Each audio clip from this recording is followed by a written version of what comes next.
Alam mo yung isa sa pangit na ugali ng ibang tao, yung takot sila na malamangan ng iba. Ganyan talaga idol, kapag takot silang malamangan, pilit ka nilang sisiraan. Takot sila na suportahan ka dahil baka masapawan mo sila at ang masaklap, ituturing kang kalaban kahit wala kang kasalanan. Yan ang ugali ng mga taong takot masapawan. Real talk, umiwas ka idol sa mga taong mataas ang tingin sa sarili dahil nagagalit yan kapag nasasapawan. At para naman sa mga taong takot masapawan, beshi, matuto tayong maging masaya sa tagumpay ng ibang tao dahil bawat tao dito sa mundo meron iba't ibang diskarte para umahon at umasenso sa buhay. Maging mapagkumbaba ka at wag nang manghatak ng kapwa-tao para bumagsak. Hindi ka gold para masabi lang na ikaw ang umangat sa buhay. Tinamaan ka ba? Umilag ka na lang.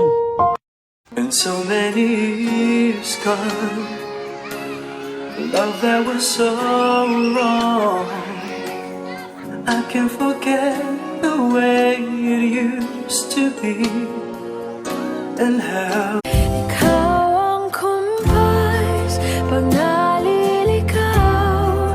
Ikaw ang kulay sa langit na bukaw.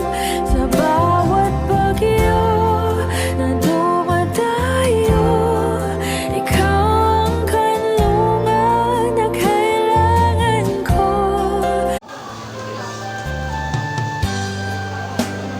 One's a stone, but it can't help but grow. Roses do, flowers do. Ko ba naman na? Ginausay ko lang yan. Kaya napili na lang ang vocational school. Hindi ka layuan sa bahay. Mag-aral ng isang kasanayan.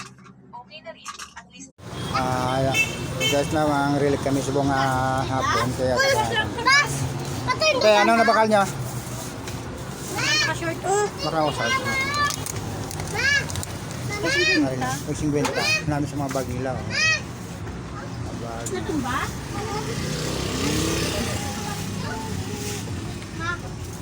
May napili ka na, be?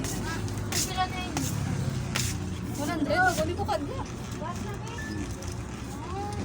Yan sila mga mga sinilas ng katabata. Dari yun.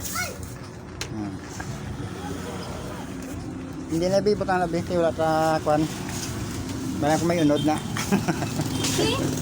Kung may unod, eh. Baklon mo kung may unod. Ganun wala unod. Hindi pagbakla. Hey! Bilang sapatos mo, haw. Nadula gani. Dula sa din. Sa daan. Ha?